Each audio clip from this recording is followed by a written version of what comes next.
নিয়ত বায়ু মানে বলে যে সারা বছর ধরে নিয়মিতভাবে ভূপৃষ্ঠের সমান্তরালে একই দিকে একই গতিবেগে যে বায়ু প্রবাহিত হয়। তাহলে সারা বছর ধরে কি হয় যে ভূপৃষ্ঠের সমান্তরালে একই গতিবেগে একই দিকে যে বায়ু প্রবাহিত হয় সেটা হচ্ছে যে নিয়ত বায়ু। তো নিয়ত বায়ু হচ্ছে তিন ধরনের। নিয়ত বায়ুকে আমরা তিন ভাগে ভাগ করি, ঠিক আছে? একটা হচ্ছে আয়ন বায়ু,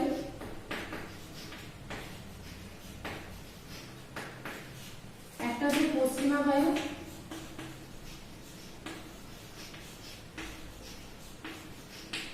আর একটা হচ্ছে মেরু বায়ু, ঠিক আছে? তো আমরা আগের দিন আয়ন বায়ু সম্পর্কে জেনেছি, আজ আমরা জানবো পশ্চিমা বায়ু সম্পর্কে, ঠিক আছে? তো পশ্চিমা বায়ু কোথায় প্রবাহিত হয়? আমরা জানি আমাদের নিরক্ষীয় চাপ বলয় হচ্ছে 7টা।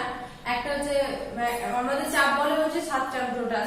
নিরক্ষীয় নিম্নচাপ বলয়, কর্কটীয় মকরীয় উচ্চচাপ বলয় 3টে, আর সুমেরুবৃত্ত কুমেরুবৃত্ত নিম্নচাপ বলয় 5টা, আর সুমেরু কুমেরু উচ্চচাপ বলয় 7টা, ঠিক আছে? আমাদের তাহলে টোটাল চাপ বলয় হচ্ছে 7টা।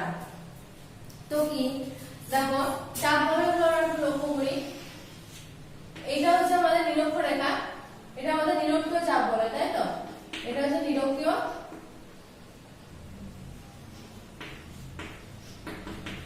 চাপ বলয়, নিরক্ষীয় উচ্চ চাপ, এটা ঠিক আছে চাপ বলয়। তো এর উপরে আছে কর্কটকান্তি, এখানে আছে মকরকান্তি, তাই তো? উপরে আছে কর্কটকান্তি মানে উত্তর দিকে কর্কটকান্তি, আর দক্ষিণ দিকে আছে মকরকান্তি। তো বলছে কর্কটীয় এবং মকরীয় উচ্চচাপ থেকে, কর্কটীয়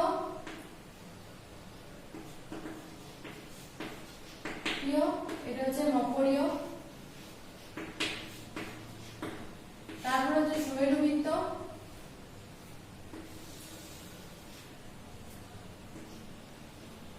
এটা হচ্ছে সুমেরুবৃত্ত,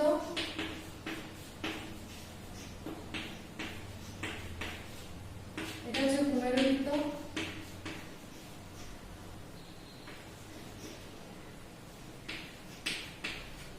এটা হচ্ছে কুমেরু, আর এটা হচ্ছে সুমেরু। তো কর্কটীয় মকরীয় এগুলো, এটা হচ্ছে নিম্নচাপ,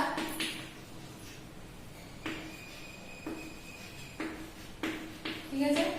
মানে লো রেখা, এটা হচ্ছে উচ্চচাপ, এটা হচ্ছে নিম্নচাপ, মানে লো, এটা হচ্ছে উচ্চচাপ, এরকম। তাই এটা নিম্নচাপ, এটা উচ্চচাপ, এটা নিম্নচাপ, এটা উচ্চচাপ, ঠিক আছে? তো কি বলেছে কর্কটীয় মকরীয় উচ্চচাপ বলয় থেকে সুমেরুবৃত্ত কুমেরুবৃত্ত প্রদেশীয় নিম্নচাপ বলয় দিকে যে বায়ু প্রবাহিত হয়, ঠিক আছে, তাকে পশ্চিমা বায়ু বলা হয়। যেহেতু পশ্চিম দিক থেকে বায়ুটা প্রবাহিত হয় সেই জন্য এই বায়ুর নাম হচ্ছে পশ্চিমা বায়ু। তাহলে কি বললাম, কর্কটীয় এবং মকরীয় উচ্চচাপ বলয় থেকে সুমেরুবৃত্ত প্রদেশীয় কুমেরুবৃত্ত প্রদেশীয় নিম্নচাপ বলয়ের দিকে যে বায়ু প্রবাহিত হয় তাকে বলা হয় পশ্চিমা বায়ু। তো পশ্চিমা বায়ু যেহেতু পশ্চিম দিক থেকেই বায়ু প্রবাহিত হয় সেজন্য এর নাম হচ্ছে পশ্চিমা বায়ু, ঠিক আছে? তো পশ্চিমা বায়ুর কিছু বৈশিষ্ট্য লক্ষ্য করা যায়। কি কি? পশ্চিমা বায়ু হচ্ছে কত ডিগ্রি অক্ষাংশের মধ্যে অবস্থিত? 30 থেকে 60 ডিগ্রি অক্ষাংশের মধ্যে অবস্থিত, ঠিক আছে? দেখো এটা হচ্ছে 64.5 ডিগ্রি, তাই তো? আর এটা 23.5 ডিগ্রি, এটা হয় 23.5 ডিগ্রি, এটা 66 ডিগ্রি, ঠিক আছে? তো কি বলছে যে এটা হচ্ছে 35 থেকে 60 ডিগ্রি অক্ষরেখার মধ্যে অবস্থিত হলো।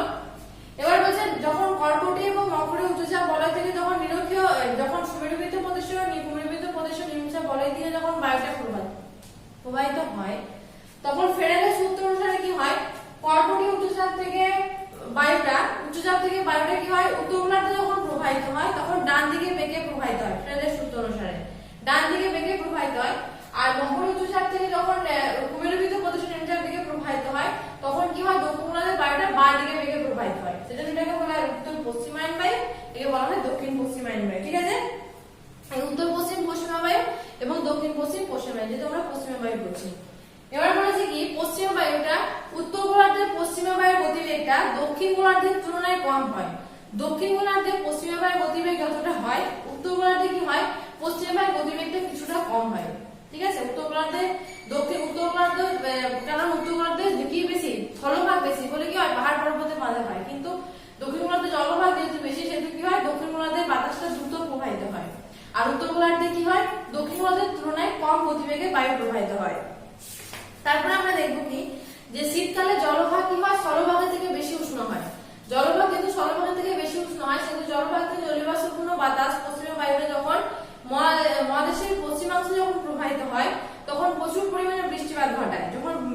যখন পশ্চিমাংশে যথেষ্ট বৃষ্টিপাত ঘটায়, কিন্তু যখন পূর্বাংশের দিকে প্রবাহিত হয় তখন সেই বৃষ্টিপাত মানে জলীয়বাষ্পের পরিমাণটা আস্তে আস্তে কমে যায়, যার ফলে কি হয় পূর্বাংশে কোনো বৃষ্টিপাত ঘটে না। তার জন্য কি হয় সেখানে কি তৈরি হয়েছে না বৃহৎ বৃহৎ তৃণভূমির সৃষ্টি হয়েছে। ঠিক আছে, যেমন মধ্য এশিয়ার স্টেপ তৃণভূমি অঞ্চল।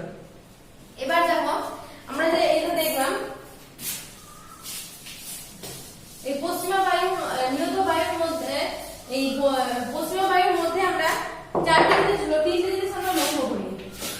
এটা দেখো কর্কটক্রান্তি রেখা 23.5 ডিগ্রি, ঠিক আছে, এরপর হচ্ছে 30 ডিগ্রি, এইটা হচ্ছে আমাদের 45 ডিগ্রি, এটা হচ্ছে 60 ডিগ্রি, এটা হচ্ছে 66 ডিগ্রি। ঠিক আছে, তো আমাদের দেখো 45 এটা হচ্ছে 40 তারপর হচ্ছে 50 তারপর হচ্ছে 60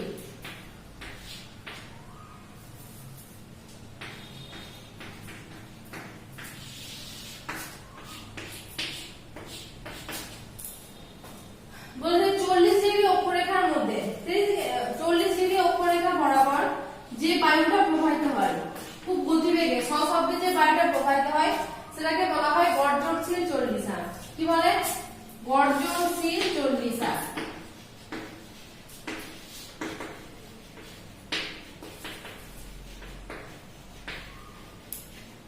ঠিক আছে, 40 ডিগ্রি অক্ষরেখা বরাবর সশব্দে যে পশ্চিম দিক থেকে যে বায়ুটা প্রবাহিত হয় তাকে বলা হয় গর্জনশীল চল্লিশা। 50 ডিগ্রি অক্ষরেখা বরাবর প্রচন্ড গতিতে প্রবাহিত উন্মত্ত বায়ুকে বলা হয় উন্মত্ত 50। ঠিক আছে, 50 ডিগ্রি বরাবর যেটা প্রবাহিত হচ্ছে সেটাকে বলা হয় উন্মত্ত 50। ঠিক আছে, আর 60 ডিগ্রি বরাবর যে প্রবাহিত হয় 60 ডিগ্রি মানে এটা 60 ডিগ্রি বরাবর যে বায়ু প্রবাহিত হচ্ছে সেটাকে বলা হয় প্রধানমত্ত 60। ঠিক আছে, কি বললাম? প্রধানমত্ত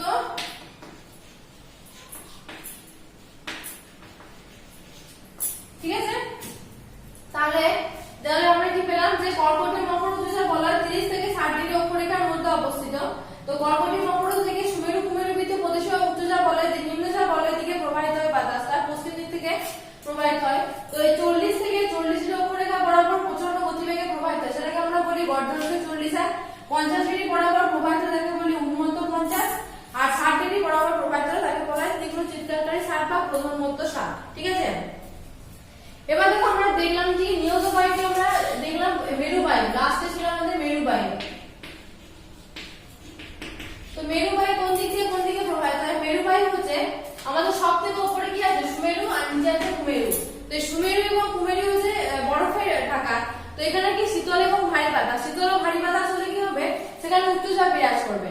তো সেই কুমেরু এবং সুমেরু উচ্চচাপ অঞ্চল থেকে যখন কুমেরুবৃত্ত প্রদেশীয় নিম্নচাপ বলয়ের দিকে যে বায়ুটা প্রবাহিত হয় সেটা হচ্ছে মেরু বায়ু। তাহলে কি বললাম যে সুমেরু এবং কুমেরু উচ্চচাপ থেকে যখন কুমেরুবৃত্ত নিম্নচাপ বলয়ের দিকে যখন বায়ু প্রবাহিত হয় তখন তাকে বলা হয় কি, তখন তাকে বলে মেরু বায়ু। ঠিক আছে, তো মেরু বায়ু কি 70 থেকে 80 ডিগ্রি অক্ষরেখার মধ্যে প্রবাহিত হয়। মেরু বায়ু 70 থেকে 80 ডিগ্রি অক্ষরেখার মধ্যে প্রবাহিত হয়। তো যখন উত্তর গোলার্ধে যখন প্রবাহিত হয় তখন এটা ডান দিকে বেগে প্রবাহিত হয়, আর দক্ষিণ গোলার্ধে যখন প্রবাহিত হয় তখন বাঁ দিকে বেগে প্রবাহিত হয়। তো উত্তর গোলার্ধে বলে উত্তর পূর্ব মেরু বায়ু আর দক্ষিণ গোলার্ধে বলে দক্ষিণ পূর্ব মেরু বায়ু, তাই তো? তো মেরু বায়ুর কারণে কি হয় দুই গোলার্ধে দুই তুষার ঝড় হয়ে থাকে। মেরু বায়ুর কারণে দুই গোলার্ধে তুষার ঝড় লক্ষ্য করা যায়। তো এটা হলো রাশিয়া আর সাইবেরিয়া। ঠিক আছে, তাহলে আমরা কি দেখলাম যে নিয়ত বায়ু মানে সারা বছর নিয়মিতভাবে ভূপৃষ্ঠ সমান্তরালে একই গতিবেগে যে বায়ু প্রবাহিত হয় সেটা হচ্ছে আমাদের নিয়ত বায়ু। নিয়ত বায়ু তিন রকমের হয়ে থাকে, একটা হচ্ছে আয়ন বায়ু, পশ্চিমা বায়ু, মেরু বায়ু। আয়ন বায়ু কোনটা? যেটা আমাদের নিরক্ষীয় মানে কর্কটীয় মকর উচ্চচাপ থেকে যখন নিরক্ষীয় নিম্নচাপের দিকে প্রবাহিত হয় তখন সেটাকে বলা হয় আয়ন বায়ু, আয়ন বায়ু। আর কর্কটীয় মকর উচ্চচাপ থেকে যখন সুমেরুবৃত্ত কুমেরুবৃত্ত প্রদেশের নিম্নচাপের দিকে যখন যে বায়ু প্রবাহিত হয় তাকে তখন বলা হয় পশ্চিমা বায়ু। আর সুমেরু কুমেরু অঞ্চল থেকে যখন সুমেরুবৃত্ত কুমেরুবৃত্ত প্রদেশের নিম্নচাপ বলয়ের দিকে যে বায়ু প্রবাহিত হয় তখন তাকে বলা হয় মেরু বায়ু। ঠিক আছে, সুমেরু কুমেরু অঞ্চল থেকে যখন সুমেরুবৃত্ত কুমেরুবৃত্ততে প্রবেশ করছে। ঠিক আছে, তো এই বায়ু কখনোই সোজা পথে মানে উত্তর গোলার্ধে কখনোই সোজা পথে প্রবাহিত হয় না। উত্তর গোলার্ধে সবসময় ডান দিকে বেগে প্রবাহিত হয় আর দক্ষিণ গোলার্ধে সবসময় বাঁ দিকে বেগে প্রবাহিত হয়। তো ডান দিকে বেগে এটা হচ্ছে ফেরেলের সূত্র অনুসারে বায়ু সোজা পথে প্রবাহিত না হয়, যেহেতু বিজ্ঞানী ফেরেল প্রথম লক্ষ্য করেন সেটা ফেরেলের সূত্র অনুসারে উত্তর গোলার্ধে ডান দিকে দক্ষিণ গোলার্ধে বাঁ দিকে বেগে প্রবাহিত হয়। ঠিক আছে, তো মেরু বায়ু আমরা পশ্চিমা বায়ু আমরা লক্ষ্য করলাম কত 40 থেকে 60 ডিগ্রি অক্ষরেখা বরাবর, আর মেরু বায়ু হচ্ছে 70 থেকে 80 ডিগ্রি অক্ষরেখা বরাবর। আর পশ্চিমা বায়ুটা কি হয় উত্তর দিকে আছে, উত্তর গোলার্ধের ডান দিকে বেগে প্রবাহিত হয় উত্তর পশ্চিম পশ্চিমা বায়ু, আর দক্ষিণ গোলার্ধের বাঁ দিকে বেগে দক্ষিণ পশ্চিম পশ্চিমা বায়ু। সেরকম মেরু বায়ুটা কি হয় উত্তর গোলার্ধের ডান দিকে বেগে প্রবাহিত হয় উত্তর পূর্ব মেরু বায়ু, দক্ষিণ গোলার্ধের দক্ষিণ পূর্ব মেরু বায়ু, দক্ষিণ পশ্চিম মেরু বায়ু। ঠিক আছে, তো মেরু বায়ুর ফলে পশ্চিমা বায়ুর ফলে আর কি হয় পশ্চিমার গতিবেগটা উত্তর গোলার্ধের তুলনায় দক্ষিণ গোলার্ধে কিছুটা কম হয়, দক্ষিণ গোলার্ধে বেশি হয় মানে উত্তর গোলার্ধে কম হয় দক্ষিণ গোলার্ধের তুলনায়। আর যখন যেহেতু স্থলভাগ জলভাগের থেকে যেহেতু জলভাগ বেশি উত্তপ্ত হয় দক্ষিণ গোলার্ধে, সেহেতু কি হয় না প্রচুর পরিমাণে জলীয় বাষ্প সংগ্রহ করে, যার ফলে মহাদেশের পশ্চিমাংশে প্রচুর বৃষ্টিপাত ঘটায়। কিন্তু যখন পূর্বাংশের উপর দিয়ে প্রবাহিত হয় সেই বায়ু তখন জলীয় বাষ্পের পরিমাণটা কম থাকায় আর বৃষ্টিপাত হয় না, তাই সেখানে কি হয়েছে বড় বড় তৃণভূমির সৃষ্টি হয়েছে। আর এই মেরু বায়ুর কারণে কি হয় কিছু কিছু অঞ্চলে কিছু সময়ের জন্য তুষারঝড়ের সৃষ্টি হয়, যেমন রাশিয়ার কি হয়েছে, রাশিয়ার কোথায়, রাশিয়ার সাইবেরিয়া। এবার দেখো বায়ুচাপ বলয়ের অবস্থান পরিবর্তন। আমাদের বায়ুচাপ আমাদের যে কর্কট সংক্রান্তি মকর সংক্রান্তি জলবিষু মহাবিষু আমরা জানি যে আমাদের 21শে মার্চ 23শে সেপ্টেম্বর হচ্ছে আমাদের মহাবিষু আর জলবিষু, তাই তো 21শে মার্চ হচ্ছে আমাদের মহাবিষু আর 23শে সেপ্টেম্বর হচ্ছে জলবিষু। এই দুদিন আমাদের দিন রাত্রি সমান থাকে, দিন রাত্রি সমান মানে 12 ঘন্টা দিন এবং 12 ঘন্টা রাত্রি। তাহলে কি হয় 21শে মার্চ আর 23শে সেপ্টেম্বর যেহেতু আমাদের দিন রাত্রি সমান থাকে সেহেতু সূর্যরশ্মি সেই সময় কি হয় সমানভাবে পড়ে, মানে 12 ঘন্টা দিন এবং 12 ঘন্টা রাত্রি বিরাজ করে। তো তারপরে যখন 21শে জুন থেকে 21শে জুন এবং 22শে ডিসেম্বর, 21শে জুন হচ্ছে কর্কট সংক্রান্তি এবং 22শে ডিসেম্বর হচ্ছে মকর সংক্রান্তি, যখন সূর্যের উত্তরায়ণ এবং দক্ষিণায়নের সূচনা হয়। উত্তরায়ণ মানে হচ্ছে 22শে ডিসেম্বর থেকে 21শে জুন এই 6 মাস কি হয় সূর্য রশ্মি কি হয় উত্তর গোলার্ধের দিকে ঝুঁকতে শুরু করে। 22শে ডিসেম্বর থেকে 21শে জুন সূর্য রশ্মি উত্তর গোলার্ধের দিকে ঝুঁকতে শুরু করে বা উত্তর গোলার্ধের দিকে আপাত গতিতে অভিমুখ শুরু হয়, সেই জন্য এটাকে বলা হয় সূর্যের উত্তরায়ণ। আর দক্ষিণায়ণ কি 21শে জুন থেকে 22শে ডিসেম্বর, সেই সময় দক্ষিণ গোলার্ধ পৃথিবীর দিকে সূর্যের দিকে ঝুঁকতে শুরু করে বা দক্ষিণ গোলার্ধের আপাত গতি শুরু হয় সূর্যের দিকে, সেই জন্য এর দক্ষিণায়ন বলা হয়। তো উত্তরায়ণ এবং দক্ষিণায়নের সময় কি হয় না সেই সময় বায়ুচাপ বলয়গুলি 5 থেকে 10 ডিগ্রি অবস্থান পরিবর্তন করে। তো বায়ুচাপের যদি স্থান পরিবর্তন মানে 5 থেকে 10 ডিগ্রি হেরফের হয়, তো এই যে অবস্থান পরিবর্তন এটাকে বায়ুচাপের অবস্থানের স্থান পরিবর্তন বলে। তো বলছে কর্কট সংক্রান্তি মকর সংক্রান্তির দিন সূর্যরশ্মি কর্কট ক্রান্তি ও মকর ক্রান্তি রেখার উপর লম্বভাবে কিরণ দেয়, তাই কর্কট ক্রান্তি মকর ক্রান্তি রেখার লম্ব কিরণ দেওয়ার জন্য 30 থেকে 40 ডিগ্রি অক্ষরেখার মধ্যবর্তী যে জলবায়ু অঞ্চলগুলো সেখানে কি স্থানগুলো জলবায়ুর উপর বিশেষ প্রভাব বিস্তার করে, তাই গ্রীষ্মকালে কি হয় আয়ন বায়ু এবং শীতকালে পশ্চিম বায়ু দ্বারা বিশেষ প্রভাবিত হয়। যেমন কি সূর্যের উত্তরায়ণের সময় কি হয় গ্রীষ্মকালে স্থলভাগের উপর দিয়ে প্রবাহিত হয় বলে বাতাসে জলীয়বাষ্পের পরিমাণ কম থাকার জন্য বঙ্গোপসাগরের কাছে কোনো বৃষ্টিপাত হয় না। ঠিক আছে, বৃষ্টিপাতের পরিমাণ কম হয় বা বৃষ্টিপাত হয় না। কিন্তু সূর্যের দক্ষিণায়নের সময় কর্কটীয় বলয়টি দক্ষিণ দিকে সরে যায়, কি হয় যখন জলভাগের উপর দিয়ে প্রবাহিত হয় তখন প্রচুর পরিমাণে জলীয় বাষ্প সংগ্রহ করে, যার ফলে দক্ষিণ পশ্চিম পশ্চিমায়ু প্রভাবে বঙ্গোপসাগরে কিছু জায়গায় প্রচুর বৃষ্টিপাত হয়। ঠিক আছে, তাহলে কি বললাম যে আমাদের 21শে মার্চ এবং 23শে সেপ্টেম্বর হচ্ছে আমাদের দুটো বিষুব রেখা। বিষুব মানে হচ্ছে দিন রাত্রি সমান, সবাই জানো তোমরা যে বিষুব মানে দিন রাত্রি সমান, তো এই দিন দুটো দিন রাত্রি সমান হয়। ঠিক আছে, কিন্তু যখন উত্তরায়ণ এবং দক্ষিণায়ন যখন শুরু হয় তখন যে 5 থেকে 10 ডিগ্রি অক্ষরেখা বরাবর হেরফের হয়। তো এটাকে বলছে বায়ুচাপের অবস্থান পরিবর্তন, মানে বায়ুচাপ বলয়টার অবস্থান পরিবর্তন করে, সেজন্য একে বায়ুচাপ বলয়ের অবস্থান পরিবর্তন বলে। তো কর্কট সংক্রান্তি এবং মকর সংক্রান্তির দিন সূর্যরশ্মি লম্বভাবে কিরণ দেয় কর্কটক্রান্তি মকরক্রান্তি রেখার উপর, যার ফলে কি হয় 30 থেকে 40 ডিগ্রি অক্ষরেখার মধ্যবর্তী অঞ্চলে, কারণ আমাদের 30 থেকে 40 ডিগ্রি অক্ষরেখার জলবায়ু অক্ষরেখার মধ্যবর্তী যে জলবায়ু অঞ্চলগুলো তার উপর প্রভাব বিস্তার করে, তো তার উপর প্রভাব বিস্তার করলে সেজন্য গ্রীষ্মকালে আয়নবায়ু এবং শীতকালে পশ্চিম বায়ু দ্বারা তারা কিছুটা প্রভাবিত হয়। তো গ্রীষ্মকালে আয়নবায়ু যখন উত্তরায়ণে কর্কটক্রান্তি রেখার উপর কর্কট যে উচ্চচাপ বলয় থেকে যখন প্রবাহিত হয়, স্থলভাগের উপর দিয়ে প্রবাহিত হওয়ার ফলে জলীয়বাষ্পের পরিমাণ কম থাকায় কোনো বৃষ্টিপাত হয় না ভূমধ্যসাগরে। কিন্তু শীতকালে দক্ষিণায়নের সময় কি হয়, যখন জলভাগের উপর দিয়ে প্রবাহিত তখন প্রচুর পরিমাণে জলীয় বাষ্প সংগ্রহ করে, যার ফলে কি হয় যার ফলে ভূমধ্যসাগরের কিছু কিছু অঞ্চলে দক্ষিণ পশ্চিমের দরুন কিছু বৃষ্টিপাত ঘটে থাকে। ঠিক আছে, এটা একদম পড়া থাকবে। নিয়ত বায়ুর দুটো ভাগ এবং তোমাদের এই যে বায়ুচাপের স্থান পরিবর্তন কিভাবে ঘটে সেটা।